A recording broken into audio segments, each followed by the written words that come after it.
Susan said to me specifically that Bob killed Kathy, and I said, no, he didn't, and she said, yes, he did, and we argued about that. She said, we love both of them, Kathy's gone, we love Bob, we need to protect him. Bob killed Kathy. I said, how do you know? She said, he told me. How many times did you and Susan have such a conversation? Approximately half a dozen times. We argued on a consistent basis over that. When you would argue about it, does that mean that when she originally told you, you didn't believe her? That's correct. Is that a confession? And again, the charges in the trial against Robert Durst right now are not the murder of Kathy Durst, but it's part of the case. And that sounds to me like a confession, right? He told Susan Berman, which then becomes the motive in this case because she knows she has direct evidence. Confession, direct evidence. All right, let's take a listen to more of Nick Chavin. Again, this is video of some prior testimony in the case. What we're focusing on here is there or is there not direct evidence of Robert Durst, Bob Durst, killing these three people that the prosecutor is saying that he killed / murdered? Let's take a listen. By this point in time, were you starting to suspect that Mr. Durst was involved with not only his wife's disappearance, which you testified to previously, but for Susan's death as well? Yes. When you went to dinner that night, did the subject of Kathy and Susan come up? At the dinner itself? At the dinner itself, we're saying no. And were you waiting for that subject to come up? Yes. Well, at least once I was, and then I forgot. I want you to describe what happened at the end of that dinner. The dinner concluded, and it was then that as we got up to leave, I realized that we hadn't discussed the two things that he had mentioned, Kathy and Susan. I felt kind of weird that I didn't bring it up. We walked out the door. This is hard. We walked out the door, and on the sidewalk, I said, you wanted to talk about Susan. And Bob said, I had to. It was her or me. I had no choice. And then he turned to walk away, and I said, you wanted to talk about Kathy. And he just kept walking away. Nothing more was said. All right, again, is that a confession? Is that the direct evidence that the prosecution has against Bob Durst? Let's bring in Court TV legal correspondent Chanley Painter joining us live tonight from Los Angeles County, California. Chanley, great to see you. Dick DeGuerin, right? Wasn't he arguing to this jury that there's no direct evidence in this case? And it seems that prosecutors can argue, yeah, we've got some right here.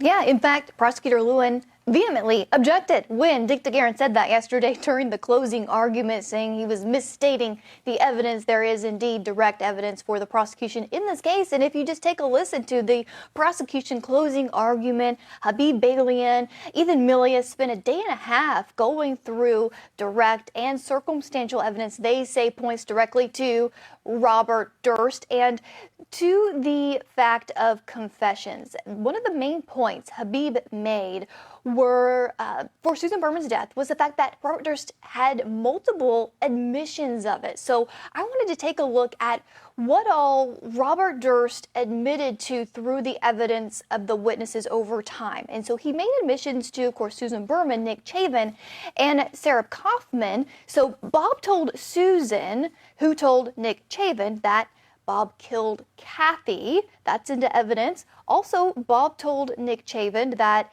what you just played, it's her or me, I had no choice. And that is meaning the murder of Susan Berman.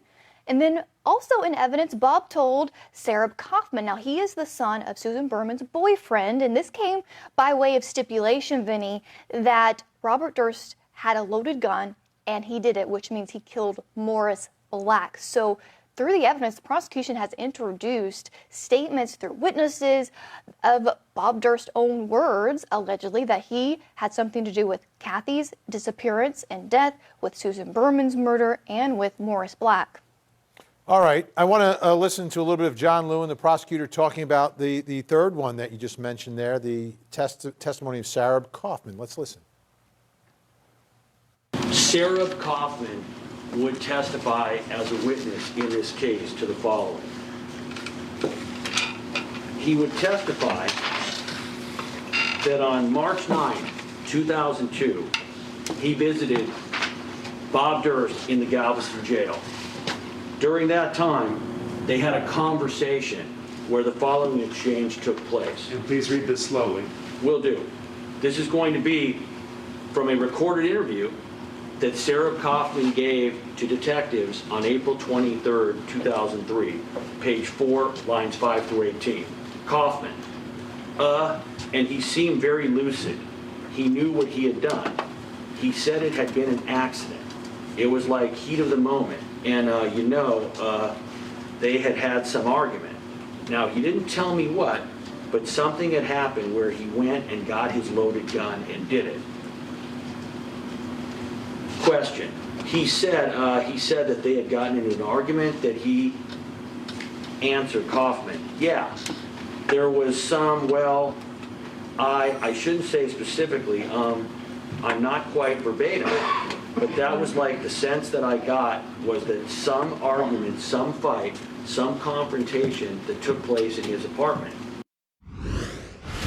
Okay, so again, this trial, Robert Durst just charged with the murder of Susan Berman, but prosecutors are saying he also murdered Kathy Durst, which became the motive, and also murdered Morris Black, even though he had a trial and was found not guilty.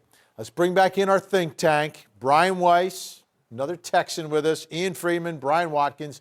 Brian Watkins, let me start with you. Did we just hear evidence, direct evidence, that Bob Durst killed, murdered 3 people?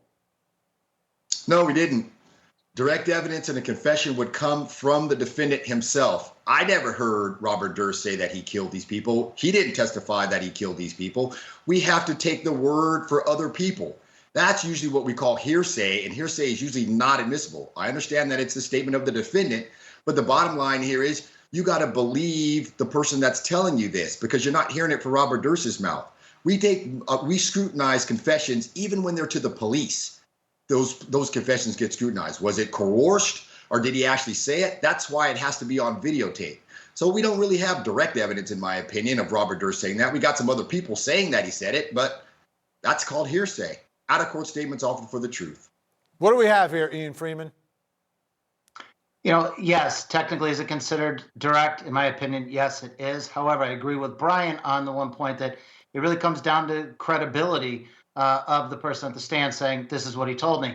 And I thought that Dick DeGuerin did a fantastic job bringing to the jury his thoughts on what Chauvin, the state's star witness, as they said, really was about. And as you recall, he was putting up on the screen for the jury to see the testimony where he first denied any sorts of claims. And it took a long time before he finally came to and said, yeah, this is what was told me. So this is going to be an issue of credibility. The closing argument certainly is not over. The state is going to give their rebuttal close, but the defense is not over. Dave Chestnop's giving part 2 on Monday. So, they're going to address all of these other sources, and they're going to be looking at the credibility of the claims. That's where we are with it. All right, Brian Weiss, what is your fellow Texan Dick DeGuerin doing here? Making the best of a bad situation. Look, I've had the privilege of trying a case with Dick and appealing the delay case, which he tried. Chip Lewis is a former student. But these guys know that they are 2 or 3 touchdown underdogs going into the final moments of closing argument before the jury walks across the hall and figures out whether Bob Durst dies or ward of the state of California. Look, we can quibble about whether this is direct or circumstantial or whether or not this is a confession. what we heard in that B-roll, is that a confession? I don't know, but if not, it's like they say on the PGA Tour, it's the leader in the clubhouse. And nothing is more damaging than a defendant's own admission. And while this might be, as Brian has pointed out, double and triple hearsay twice removed, or as one of my clients called it, heresy, not just hearsay, but heresy, it's still going to be part of the larger picture that these 12 men and women are going to consider, engage for themselves, whether or not it's credible and whether or not it's going to result in a one-word verdict for Bob Durst. All right, one-word verdict, but only two analogies in that answer from Brian Weiss. All right, let's bring back in Chanley Painter. Chanley, okay, where are we on Monday? When do we go into a verdict watch?